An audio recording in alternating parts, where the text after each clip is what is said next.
출애굽기 34장 21절에 14절입니다. 출애굽기 34장 21절에 14절 한 절씩 교독하겠습니다. 너는 엿새 동안 일하고 제7일에는 쉴지니 밭 갈 때나 거둘 때에도 쉴지며 칠칠절 곧 맥추의 초실절을 지키고 가을에는 수장절을 지키라. 너희 모든 남자는 매년 3번씩 주 여호와 이스라엘 하나님 앞에 보일지라. 내가 열방을 내 앞에서 쫓아내고 내 지경을 넓히리니 네가 매년 3번씩 여호와 너희 하나님께 보이러 올 때 아무 사람도 내 땅을 탐내어 엿보지 못하리라. 아멘. 오늘 주님께서 말씀하신 것처럼 77절 77에 49 다음날 50일 되는 오순절이라고도 합니다. 그러니까 맥추절은 여러 이름이 있죠. 77절, 오순절 그러죠. 그런데 이 맥추감사절을 오늘 주님은 뭐라고 그랬어요? 반드시 1년에 이렇게 3번 드리는 이 절기 중에서 한 절기를 지키라. 유월절, 맥추절, 추상절은 추수감사절입니다. 그런데 지금 사실은 보리농사 안 짓잖아요. 그죠? 보리농사 안 지으니까 보리 추수도 안 하잖아요. 근데 무슨 맥추, 그 보리 추수하는 감사절이냐, 이런 구약의 절기를 지킬 필요가 있느냐라고 생각하시는 분들이 있어요. 특히 여호와의 증인을 비롯한 많은 이단 교회들은요, 이런 절기를 지키는 것은 잘못됐다라고 주장합니다. 성탄절, 부활절, 이런 맥추절, 추수감사 이거 다 잘못된 거다. 구약의 절기를 지키는 교회들은 율법주의 교회다. 구약의 율법에 사로잡혀 있는 변질된 교회다. 심지어는 음료 교회다. 그래서 여호와의 증인 교회만이 참된 교회다라고 하는 이단들이 주장을 합니다. 근데 사실은 그 사람들의 얘기를 들어보면은요, 또는 안식교 같은 경우도 이런 거 안 지킵니다. 이런 절기를 안 지켜요. 안식교. 토요일날 예배를 드리죠. 하나님이 안식일날 복 주신다고 그랬지 안식일 다음날 복 준다는 말씀 없다. 그런데 그들은 하나님께서 말씀하신 이 말씀의 형태를 붙드는 또 다른 율법주의에 빠져있는 사람들입니다. 그들은 하나님께서 왜 이 절기를 지키라 하셨는지, 우리가 왜 안식일 다음날 예수님이 부활하신 그 주일을 예배를 드리는지, 그들은 그 형식을 오히려 중요하게 생각하더라는 것입니다. 그러니까 율법주의다, 형식주의다 비난하는, 우리를 비난하는 그들이 오히려 또 다른 형식에 사로잡힌 또 다른 율법주의에 빠진 사람들이 아닌가 하는 생각을 하는 겁니다. 곧 그 하나님이 말씀하신 말씀의 정신, 그 말씀의 의미를 놓치고 형식을 붙들을 때 이와 같이 극과 극의 극단으로 달릴 수밖에 없다는 것입니다. 예수님 당시에 예루살렘 성전 안에는 이 절기 때가 되면은요, 수많은 사람들이 그 예루살렘으로 모였습니다. 그래서 페르시아 제국, 로마 제국 등등 여러 군데에서 흩어져 살던 그 디아스포라 유대인들이 이 1년에 3번 절기가 되면은 한마디로 어마어마한 숫자가 예루살렘 도시에 모였습니다. 근데 예수님께서 이 공생애를 시작하시면서, 그리고 공생애를 마지막 마감하시면서 하신 일이 뭐죠? 예수님 첫 번째, 그 30년 동안 목수일만 하셨어요. 목수일만 하시다가 드디어 하나님의 아들로서의 사역을 시작하는 첫 번째 사역이 무엇이었죠? 그렇죠. 예루살렘 성전을 다 뒤집어 부신 겁니다. 그리고 만민이 기도하는 집을 이 도적의 소굴로 만들지 마라 하면서 다 뒤집어 부셨어요. 그리고 마지막 십자가에 돌아가시기 전에 마지막 하신 사역이 뭐죠?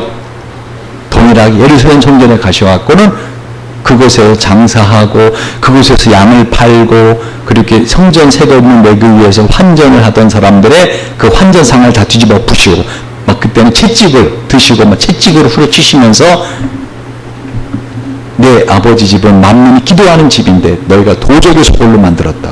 그게 마지막 사역이에요. 한마디로 처음과 마지막에 동일한 일을 하셨다는 것은 예수님의 공생의 3년 동안의 사역이 바로 이 일이라는 거예요. 알파 오메가잖아요. 그럼 예수님이 무슨 일을 하시기 오셨는가? 한마디로 말하면 하나님이 말씀하신 이 진리의 정신, 의미를 놓치고 형식에만 마음이 가 있는 걸 주님이 다 뒤집어 보셨다는 거예요. 그때 당시에 페르시아 제국을 비롯한 로마 제국 여러 군데에서 살던 디아스포라 사람들은요, 자신들이 지난 세월 살면서 지은 죄를 용서받으려고 하나님 앞에 제물을 가지고 나와야 되는데 그 먼 로마에서 양을 가지고 나올 수 없잖아요. 소를 끌고 올 수 없잖아요. 그러니까 예루살렘 성전에 와서 양과 제물용 소를 사는 겁니다. 그런데 이 제사장들은 그 쉽게 말하면 흠 있는 양, 왜 태워질 거니까, 제물로 드려질 거니까 흠 있는 거로 비싼 값에 팔았습니다.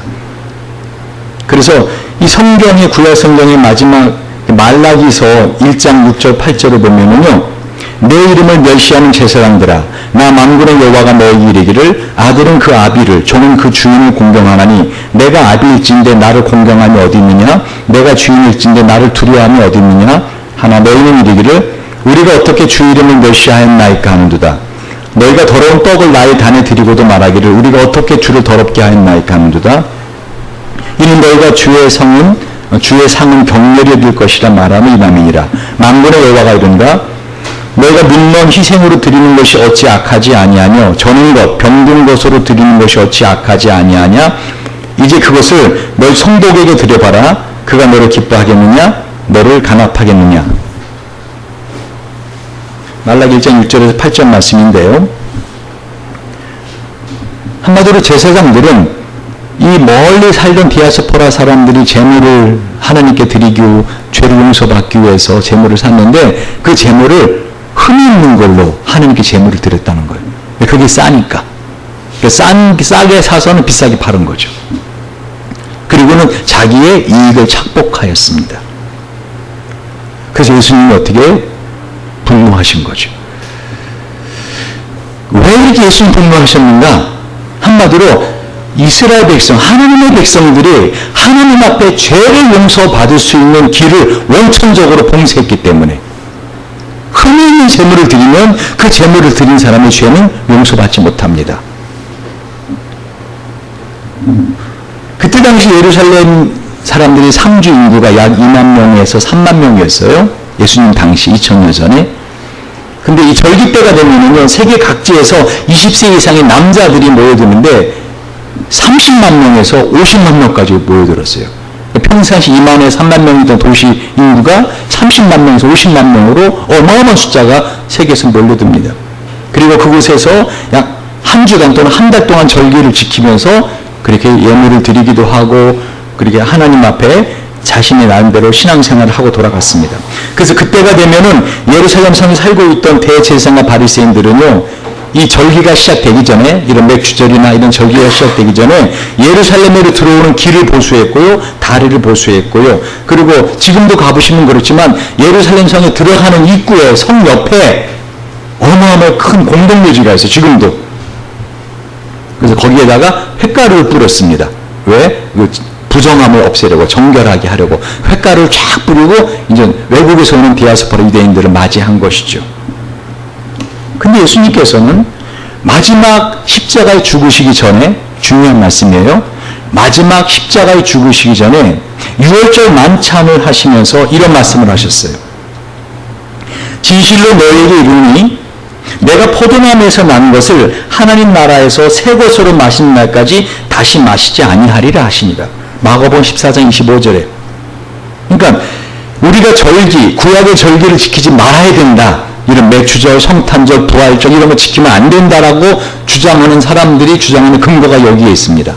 예수님이 마지막 만찬으로 유월절의 식사를 다 끝내셨다는 겁니다. 우리는 성찬을 해서도 안 된다는 겁니다. 이 예수님이 성찬을 다 하셨고 이제 하나님 나라에 가서 새 포도주로 나오는 것으로 성찬식 하기 전까지 안 하겠다 하셨으니까 우리는 성찬을 해서도 안 된다, 어떤 절기를 지켜서도 안 된다라는 것입니다. 사실 예수님이 십자가에 달리신 그 시간 아침 9시죠. 그 시간이 예루살렘 성전 문 여는 시간이에요. 그리고 예수님이 십자가에서 운명하신 오후 3시, 그게 예루살렘 문 닫는 시간이에요. 그러니까 예수님 십자가의 죽으심으로 인하여 이 구약의 모든 율법과 절기는 다 완성됐다. 그래서 이렇게 절기를 지키는 것은 잘못된 거다 라고 하는 사람들이 있습니다. 일부는 맞고요, 일부는 틀립니다. 지난번에 제가 여호와 증인에 빠진 분을 전도해내기 위해서 말씀을 드렸더니 그 여호와 증인의 그 말씀 전하는 장로 같은, 목사 같은 분이 있어요. 그래서 그분하고 집사님 두 분이 오셔서 아침부터 점심 먹고 저녁까지 저하고 논쟁을 벌였습니다. 성경을 펼쳐가면서. 그러면서 그분이 하는 말 중에 하나가, 왜 이 교회 다니는 사람들은 절기를 지키느냐, 부활절이나 맥주 이런 절기를 지키느냐. 제가 왜 그걸 지키면 안 됩니까? 그랬더니 자신들은 하나님을 항상 한결같은 마음으로 사랑한다는 거예요. 항상 한결같은 마음으로 경외한다는 거예요. 그리고 특별한 절기를 지키고 그런 거 안 한다는 거예요. 제가 뭐라 했는지 아세요? 어떤 남편이 아내의 생일이나 결혼기념일을 갖다가 특별히 기념해 주지 않고 선물도 주지 않으면서, 나는 당신을 이런 날만 특별하게 사랑하는 사랑이 아니야. 난 늘 사랑해. 난 당신을 늘 사랑하니까 결혼기념일, 생일 그런 거 당신 특별히 기대하지 마. 그럼 당신 내 카드 갖고 있으니까 당신 혹시 필요한 거 있으면은 물건 쓰고 싶으면 카드로 사. 그리고 뭐 사오면 뭐라, 이거 왜 샀어? 꼭 이것에 이 값에 사야 됐어? 하고 따지는 남편이 있다 합시다. 그런 남편과 아내의 생일을 기억하고 결혼기념일을 기억하고 또 아내의 특별한 날을 기억해서 그렇게 정성껏 선물을 준비해 주는 남편, 둘 중에서 과연 누가 더 이 아내를 사랑하는 자일까요?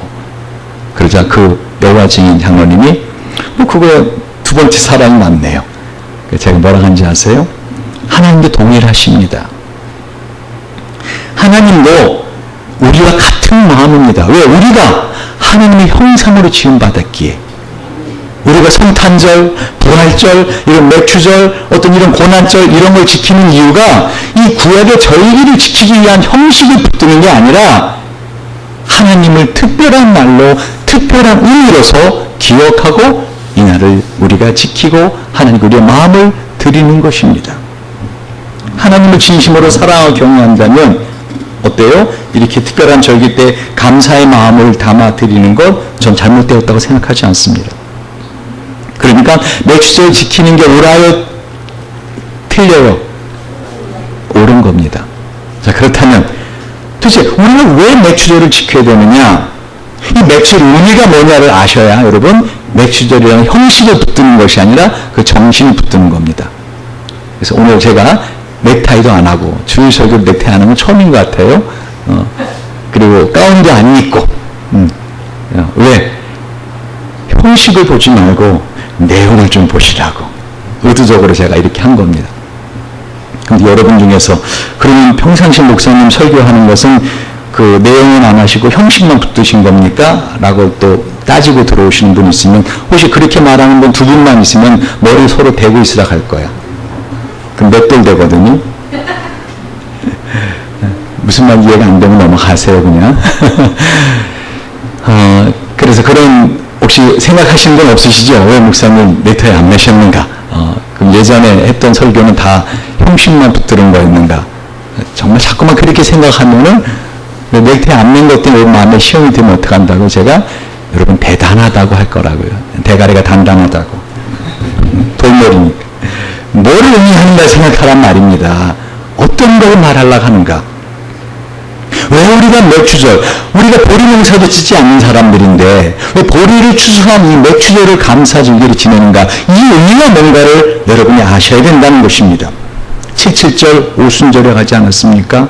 한마디로 말하면요, 맥주절은 수장절, 추수감사절이 되기 전에 첫 번째 보리를 추수한 것을 하나님께 감사하는 절기예요. 그 의미가 뭐냐? 이 수장절은, 추수감사절은 저와 여러분이 하나님의 나라에 갔을 때 내가 이 땅에서 수고하고 하나님 앞에서 나름대로 믿음 갖고 살았던 그 모든 것을 나중에 추수하는 시기가 와요. 여러분 명심하세요. 여러분 인생은 이 땅에서 추수하지 않습니다. 여러분 잠깐만 이 땅에서 내가 얼마나 괜찮은 사람인가를 보여주려고 폼 잡지 마세요. 그거 다 개폼이에요. 우리는 어디 가서 내 인생을 결산을 해요? 하나님의 나라에 가서. 우리는 하나님의 나라에 가서 내 인생이 나는 어떤 삶을 살았는가를 추수하는 사람들이에요. 세상 사람은 이 땅에서 추수하려고 저렇게 발버둥을 쳐요. 그러니까 세상 사람 눈에 볼 때는 우리는 이상한 사람들이죠. 왜 지금 먹어도 시원찮을 그 곡식을 어떻게 해? 땅에 뿌리는 사람들이잖아요. 왜? 추수할 날이 있는 걸 기대하고. 할렐루야. 그런데 그 추수 감사절을 앞두고 뭐예요?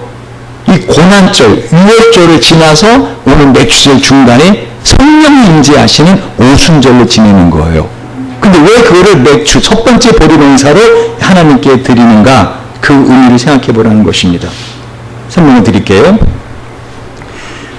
맥주절은 유월절, 곧 예수님이 십자가에서 죽으시고 부활하신 고난절과 부활절 이후형 첫 번째 절기입니다. 그러니까 지난 고난주간 부활절 다음에 지금 며칠 된 거예요? 50일 지난 거예요. 근데 그게 보통 7월 첫 주로들 교회를 하는데 제가 이번 두 번째 주로 그냥 하는 겁니다. 왜? 중요한 것은 뭐라고요? 날이 아니에요. 날이 아니라고요. 절기가 아니라고요. 그 정신이라고요. 의미라고요. 예수님의 십자가 보혈의 공로로 우리는 유월절, 곧 사망의 권세를 잡은 바로 대왕 같은 마귀의 권세에서 뇌의 자리에서 탈출한 출애굽한 사람들이에요. 엑소더스. 그래서 사도 바울이 고린도전서 10장 1절 4절에서 말씀하셨듯이 우리가 세례를 받았다는 것은요. 여러분 세례를 받으시죠? 그게 뭐를 의미한다? 형제들아 너희가 알지 못하길 내가 원치 아니하노니 우리 조상들이 다 구름 아래에 있고 바다 가운데를 지나며 모세에게 속하여 다 구름과 바다에서 세례를 받고 뭐를 받아요? 구름과 바다에서 뭘 받았어요? 세례를 받고 다 같은 신령한 식물을 먹으며 만나죠. 다 같은 신령한 음료를 마셨으니 이는 저희를 따르는 신령한 반석으로부터 마셨으며 그 반석은 곧 그리스도시라. 고린도 10장에서 말씀하는 이 말씀 뭔지 아시겠죠? 우리가 세례를 받은 게 뭐를 의미한다고요? 홍해를 건너는 걸 의미하는 거예요. 여러분 머리가 물을 묻힌 게 뭐를 의미한다고요? 홍해를 건넜다라는 걸 의미하는 거예요. 바다를 건넜다는 거예요. 죽음의 바다를 건넜다. 죄의 뇌의 자리에서 드디어 하나님의 자유시민으로 홍해를 건넜다. 그리고 신령한 음식을 먹었다. 신령한 음료를 마셨다. 근데 그게 뭐라? 예수라. 그래서 우리가 뭐를 해요? 예수의 살과 피를 먹고 마시는 거예요. 그러니까 이게 예수님의 살과 뭐라는 우리에게 만나요, 만나. 그래서 예수님께서 너희 백성, 너희 조상들은 만나를 먹었어도 죽었으나 내가 주는 이 살은 어떻게 먹고 이 떡은 먹고 죽지 아니하게 하려 하는 것이라 하고 말씀하신 거예요. 한마디로 여러분 성경을 볼 때 모든 것을 갖다가 예수라고 하는 그 이름으로 튜닝을 하셔야 돼요. 튜닝. 여러분 오케스트라가 연주하기 전에 뭐 하죠? 다 맞추죠. 소리를. 피아노나 이렇게 만약에 피아노가 없으면 어디에 맞추냐? 오보에인가? 오보에다 맞추는 하여간에 튜닝을 해서 다 소리를 맞춰요. 그리고 공연이 중간에 끝난 다음에 또 어떻게 하죠? 다 모여서 막 바이올린부터 시작해서 피아노 다 튜닝을 합니다. 그것처럼 여러분이 성경을 볼 때 또 인생을 살아갈 때 내 인생이 지금 제대로 예수라고 하는 그 음의 화음이 맞고 있는가라고 튜닝을 할 줄 아셔야 돼요. 이 절기라고 하는 것은 바로 그 튜닝을 하는 시간입니다. 그러니까 우리 인생에서 예수를 믿고 사는데도 불구하고 예수를 믿었습니다. 홍해를 건넜습니다. 세례를 받았습니다. 출애굽했습니다. 그런데도 불구하고 우리 인생이 어떻게 되죠? 짜잔! 적각구에 흐르는 가나안 땅으로 곧바로 들어가지 않더라는 거예요. 애굽을 나왔는데 홍해를 건넜는데 곧바로 가나안 땅이 아니라 뭐가 펼쳐져 있죠? 광야가 펼쳐져 있더라는 거예요. 그러니까 이 맥주절은 우리가 이 광야의 인생을 살아가면서 저 가나안 땅, 마지막에 추수감사하는, 하나님 앞에 모든 것을 내 인생을 정산하는 그 추수 이전에 하나님이 나와 함께 하신다는, 나에게 먹을 것을 주시고 나에게 마실 것을 주시고 내 인생을 구름기둥 불기둥처럼 인도하고 계신다는 것을 우리에게 확신시켜 주시기 위해서 이 절기를 지키라는 것입니다. 우리 인생 정말 광야길과 같습니다. 여러분, 내일 어떤 일이 일어나는 건커녕 바로 1분 있다가 어떤 일은 여러분 모르시잖아요. 여러분, 인생길은요, 내가 모르는 길을 가는 광야길과 같아요. 어디로 가야 될지 몰라요. 광야는요, 표시판도 없어요. 어떻게 보면 내가 가는 곳이 길이 돼요. 그래서 불안한 거예요. 예수를 믿고 있지만 이 광야 같은 인생길을 걸어가야 되는 우리 인생의 마음의 상태가 어떠한지 저하고 우연히 맺으신 동안교회 김효주 목사님의 글을 제가 한번 인용해 볼게요. 새로운 지경으로 나아가는 일은 그동안 익숙하게 머물고 있던 곳을 떠나는 것만큼이나 힘들고 어렵습니다. 세계적으로 유명한 마라토너 선수에게 한 기자가 경기 중에 가장 포기하고 싶어지는 때가 언제입니까? 라고 질문했습니다. 그러자 선수가 경기를 시작할 때입니다. 뜻밖의 대답이지만 이는 그만큼 경기 결과에 대한 두려움과 부담이 크다는 반증일 것입니다. 그러나 일이 잘 안 되거나 실패하면 어떻게 하는 두려움이 가장 강하고 거세게 나타나는 그 순간이 바로 새로운 무엇을 시작할 때라는 사실을 잘 보여줍니다. 참으로 우리는 하루하루 지금껏 한 번도 걸어보지 않은 새로운 광야에서 매일 하루를 시작하는 것과 같습니다. 어디로 가라는 곧 목적지가 어디라고 하는 방향 표시도 없는 광야는 어디로 가든지 길이 될 수 있기에 오히려 길이 없어 보이는 그런 막막한 곳입니다. 자신이 감당하기 어려운 낯설고 새로운 상황이 펼쳐지면 당황하고 낙심하고 절망하고 불안할 수밖에 없는 존재가 우리 인생입니다. 정확히 묘사하셨어요. 그러니까 이 인생길을 살아가면서 우리가 왜 맥주 감사절을 드리는가, 그 의미를 잘 생각하고 따라오시기 바랍니다.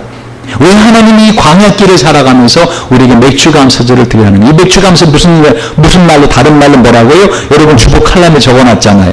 뭐라고요? 77절 또는 뭐라고요? 오순절. 쇼생크 탈출이라는 영화 보신 분 있습니까? 쇼생크 탈출. 1994년에 개봉된 영화인데요. 그 누명을 받고 감옥에 들어간 사람이 기가 막히게 감옥을 탈출하는 그 장면입니다.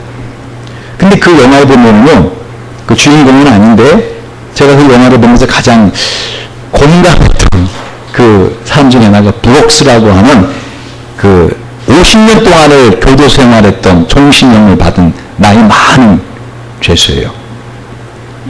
그는 감옥에서 50년 동안 복역을 잘합니다. 모범수로. 그래서 교도소 안에 도서관을 관장하는 일을 하고요. 그래서 나이도 많이 들었고, 그래서 정부에서 이 브록스를 가석방을 결정을 합니다. 판결을 해요. 석방. 근데 평생을 감옥에 살았잖아요, 브록스는. 바깥에 나가는 게 두려운 거예요. 그래갖고 막 울고 불고 나 안 나간다고 막 일부러 그 안에서 난동을 피웁니다. 일부러. 그럼 자기 다시 감옥에 집어넣어줄 줄 알고. 그래도 이미 판결 난 걸 어떻게 해요? 그래서 가석방이 돼요. 근데 주정부에서 마련해준 집도 있고요. 직장도 있어요. 이 브룩스는 하루하루가 불안한 겁니다. 평생을 50년 동안 감옥에 살다가 그렇게도 갈망하던 자유로운 삶이 됐는데, 자기 집도 주정부에서 마련해주고 직장도 생겼는데 하루하루가 너무 두려운 거예요. 너무 불안한 거예요.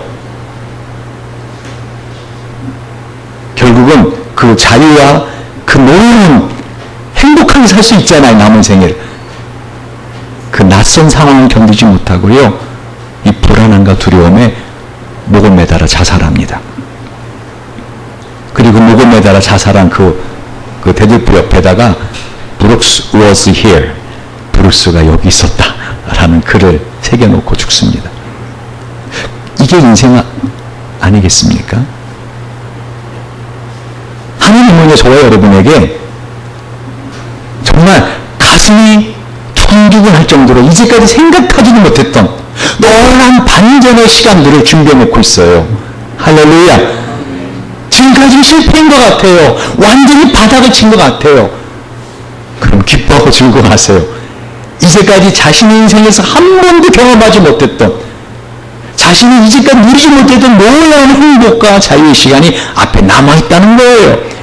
우리는 그것을 두려워해요. 그걸 불안해해요. 그걸 믿지 못해요. 그리고 지금 현재 이 광야에서 어디로 가야 될지, 어떻게 살아야 될지, 난 어떡하지?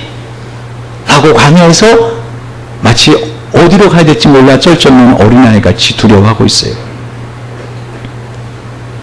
이런 우리를 주님이 찾아오신 거예요. 맥주절이 뭐라고요? 오순절. 오순절이 뭐예요? 예수님 십자가에 죽으시고 부활하셔서 승천하신 다음에 영으로, 성령으로 우리에게 들어오신 거예요. 할렐루야. 우리 몸 안에 들어오신 거라고요. 이 맥주절은 뭐를 기념하는 거예요? 바로 이 예수님이 우리 안에 영으로, 성령으로 들어오신 날을 기념하는 거예요. 아, 이 광야 같은 인생길에 나 혼자 살아가는 게 아니구나. 주님이 나와 함께 하시는구나.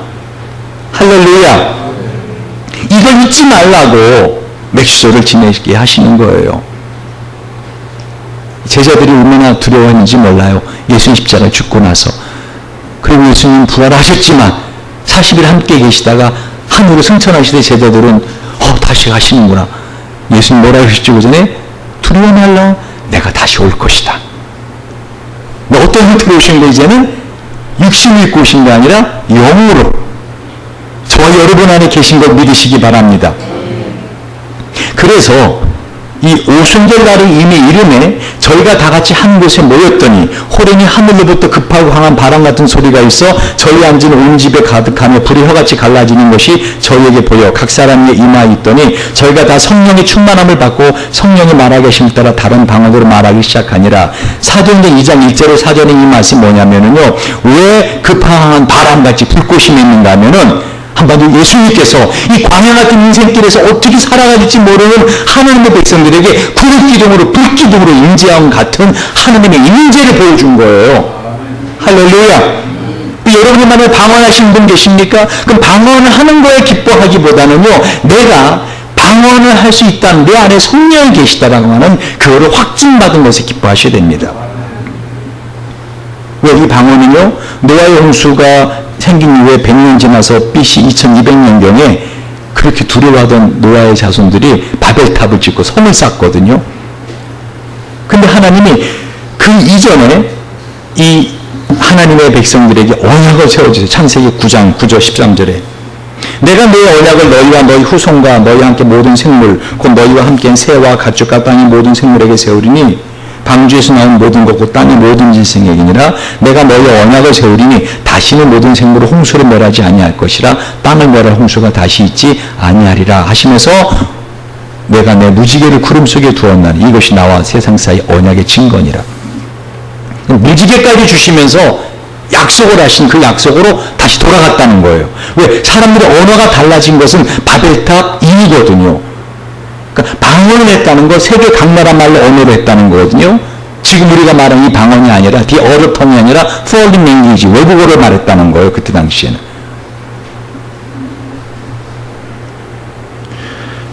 말씀을 정리하겠습니다. 어려워지는 설교가 조금만 진행되면 여러분 눈이 막 돌아가기 시작해요. 맥주절의 의미 간단해요. 룻기서 잠깐 볼까요? 룻기서 1장 21절 22절 읽어봅시다. 시작. 내가 풍족하게 나갔더니 여호와께서 나로 비어 돌아오게 하셨느니라. 여호와께서 나를 징벌하셨고 전능자가 나를 괴롭게 하셨거늘 너희가 어찌 나를 나오미라 칭하느냐 아니라. 나오미가 모압 지방에서 그 잡은 모압 여인 룻과 함께 돌아왔는데 그들이 보리 추수 시작할 때 베들레헴에 이르렀더라. 무슨 말인가? 여러분, 사람은요 누군가의 통제를 받는 걸 싫어합니다. 왜? 이제까지 우리를 통제하던 통제자들은요, 우리를 사랑하지 않았어요. 우리를 위하지 않았고 자신들의 이익을 위해서 우리를 이용했습니다. 그래서 우리는 통제받는 것이라고 다스림 받는 것 싫어요. 그러나 진정한 인간 행동은 어디 있는지 아십니까? 나를 사랑하고 나를 절대적으로 잘 지켜주시고 나를 보호해 줄 수 있는 능력 있는 분의 통제를 받는 게 제일 행복이에요. 그래 안 그래요? 그래서 하나님이 이스라엘 백성의 통제를 하십니다. 다스리십니다. 이스라엘 백성들이 하나님의 다스림을 거부하는 겁니다. 그리고 어떻게 됐죠? 온갖 주변에 있는 그 이방 블레셋을 비롯한 사람들에게 한마디로 고통을 당합니다. 저와 여러분의 인생을 살면서 고통을 당하는지 아세요? 하나님이 너는 나의 통제 밑에 들어와야 행복한 사람이야 하는 것을 알려주려고. 근데 우리는 머리는 알지만 가슴으로 믿지 않아요. 우리에게 필요한 것은 프리덤, 자유다. 나는 하나님을 말로는 주님이라 하지만 난 사실은 내가 나의 주인이기를 원해. 그게 인간의 본성이거든요.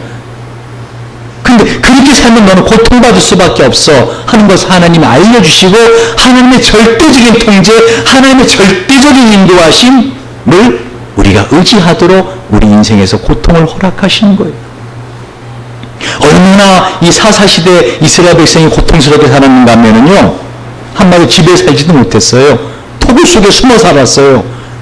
왜? 블레셋을 비롯한 이방 군인들이 와서 막 잡아가고 노예로 삼고, 심지어는 추수 때가 되면은 메뚜기 떼들이 몰려오는 것 같다고 그랬어요. 메뚜기 떼들이 몰려와서 싹 다 긁어먹은 것처럼 먹을 거 다 뺏어가는 그런 상황이라는 거예요. 한마디로 팍팍 긁어가더라는 거예요. 내가 남아있는 게 아무것도 없을 정도로 다 긁어가더라는 거예요. 근데 그렇게 고통스럽게 사는 이유가 뭐라고요? 사사기에 계속해서 메아리처럼 울리는 말씀이 있어요. 너희가 왜 그렇게 산다고요? 왜 그렇게 살 수밖에 없다고요? 그때 이스라엘에 왕이 없었으므로 사람들이 자기 소견에 옳은 대로 행하더라. 한마디로 다스리시는 분, 진정한 왕, 그 다스림을 네가 거부하고 살기에, 네 힘으로 살라고 하기에, 네 뜻대로 살려고 하기에 너 그런 메뚜기 떼가 와서 다 갉아먹듯이 너에겐 아무것도 없는 열매 없는 삶을 네가 살고 있는 것이다 라고 주님은 보여주고 있는 것입니다. 그러면 곧바로 사사기에서 어디로 넘어가야 돼요? 사무엘상. 왜? 드디어 우리를 다스려 주시는 하나님의 왕권을 가진 다윗 왕이 출현하는 것이 사무엘상이거든요. 그럼 사사기에서 그때 이스라엘의 왕이 없었으므로 사람들이 자기 속에는 옳은 걸 행하더라. 그게 마지막 절에 그 말을 끝나고 어디로 딱 넘어가야 돼요? 드디어 우리를 다스려주는 왕이 될 예수님의 그림자 같은 다윗 왕이 출현하는 사무엘상으로 넘어가야 되는데 중간에 뭐가 딱 껴있죠? 룻기. 아까 읽어드렸잖아요. 이 룻기는 나옴이라는 한 여인의 인생을 기록한 책이에요. 이게 왜 갑자기 중간에 들어가냐는 거죠. 한마디로 이 성경의 배열도 하나님의 섭리 안에 있어요. 왜 하나님이 나옴이라는 한 여인의 인생을 적은 이 짧은 룻기를 그 사사기하고 사무엘상에 집어넣는가 하면은 이 나옴이라는 한 여인의 인생이 하나님을 믿는 하나님의 백성들이 하나님의 언약을 믿지 않고 하나님의 언약의 땅을 떠나면은 어떤 삶을 살 수밖에 없다, 어떤 고통을 겪을 수밖에 없다 하는 것을 한 여인 나옴의 인생을 통해서 보여주신 거예요. 어떻게 됐죠? 하나님이 약속의 땅에 있지 아니하고 가뭄이대로 떠나자 어떻게 됐죠? 그들이 남편이 죽고요, 아들들이 다 죽습니다. 한마디로 이 약속의 땅이 뭔지 알아요? 하나님의 언약의 땅, 말씀이에요. 말씀. 여러분이 말씀의 땅, 말씀에 거하지 아니할 때 사람들의 눈치를 보거나 내가 지금 형편이 어렵다고 눈에 보이는 쪽으로 그냥 머물러 있거나 그냥 떠나거나 상관하지 않아요. 하나님 언약의 땅에 집착하지 않을 때 어떻게 산다고요? 이런 결과를 가질 수밖에 없다. 나오미가 무슨 뜻이라겠어요? 나오미는 즐거움, 기쁨. 그런 사람들이 나오미가 왔네 그래요. 근데 근데 나오미하고 룻이 왔는데 놀라운 사실은 뭐죠? 나오미가 모압 제방에서 그 잡은 모압 여인 룻과 함께 돌아오는데 그들이 언제 돌아와요? 볼이 주소 시작할 때. 뭐죠? 은혜가 시작할 때. 은혜가 시작할 때. 그러니까 이 매추절은 뭐라고요? 하나님의 은혜가 시작되는 시점이라는 거예요. 그러니까 나오미가 뭐라 그래? 나 나오미라 하지 마라 그러죠. 내 인생은 쓴물을 먹었다 나는. 그래서 마라, 쓴물이라고 말해달라라고 말합니다. 여러분, 우리가 왜 맥주감사를 지낸다고요?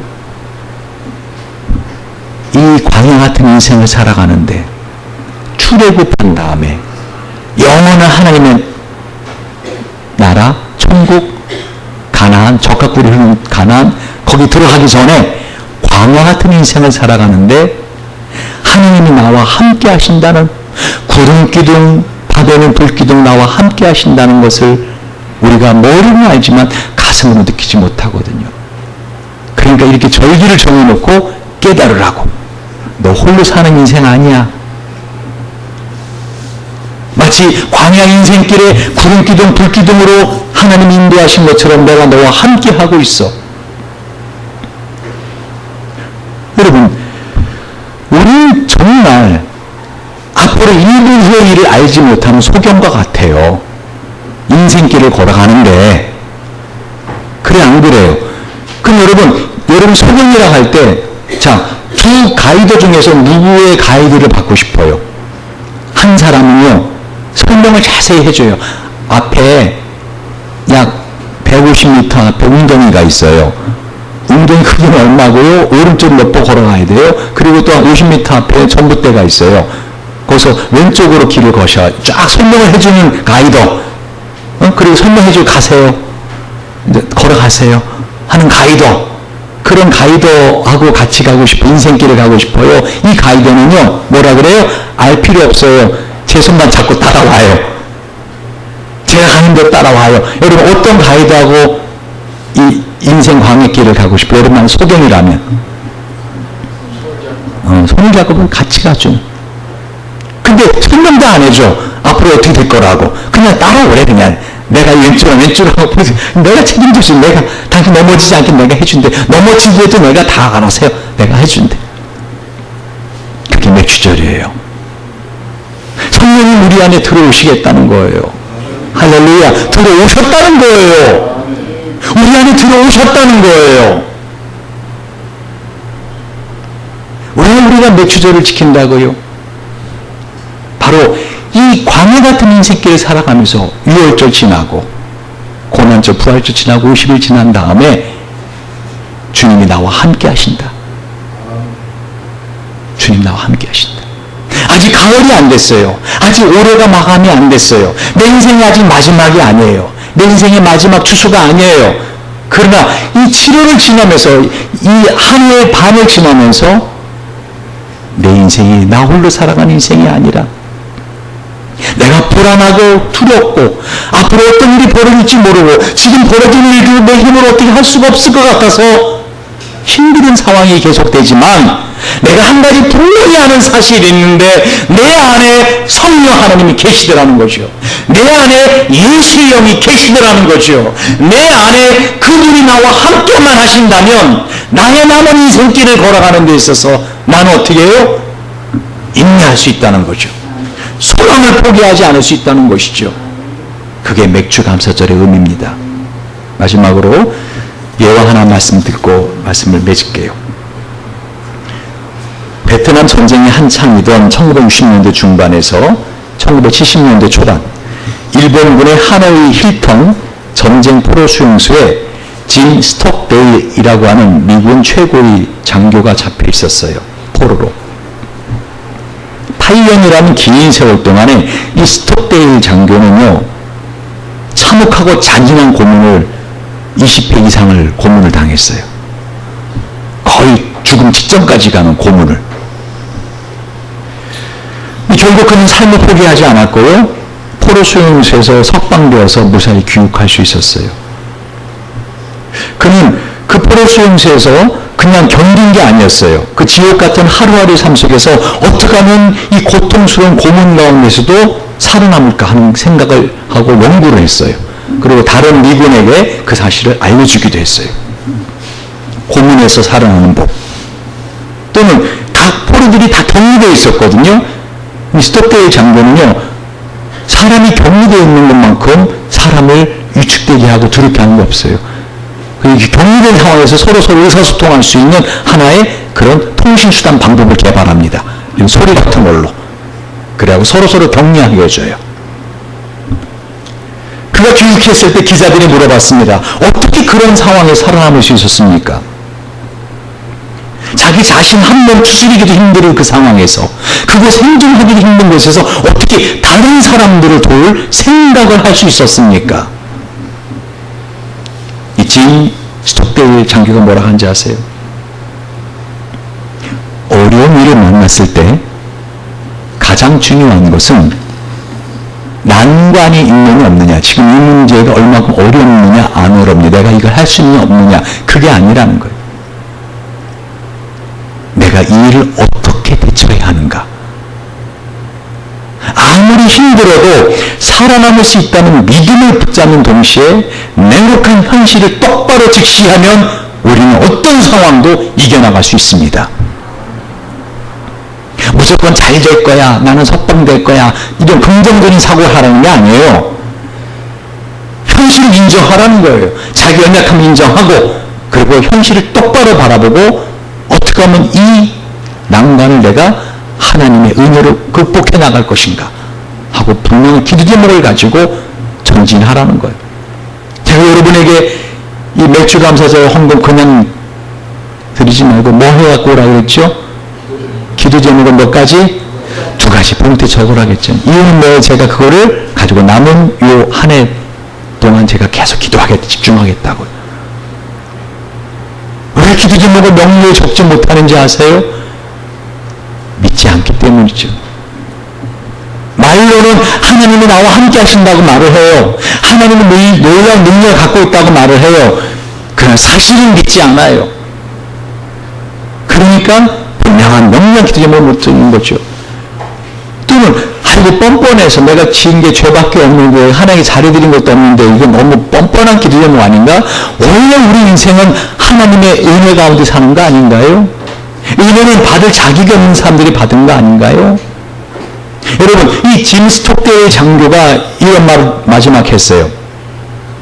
저는 석방될 것이라는 믿음을 버린 적이 한 번도 없습니다. 이곳에서 풀려날 것이라는 희망에 의심을 푼 적도 없었습니다. 한 걸음 더 나아가 저는 그곳에서 살아남아 수용소의 삶이 인생의 그 무엇과도 바꿀 수 없는 전환점의 시간으로 만들겠다고 굳게 다짐했습니다. 한마디로 적극적인 기다림. 여러분, 맥주 감사절 지내는 이유가 뭐예요? 여러분, 지금 내 상황은 힘들고 내 남은 인생들도 만만치 않을 겁니다.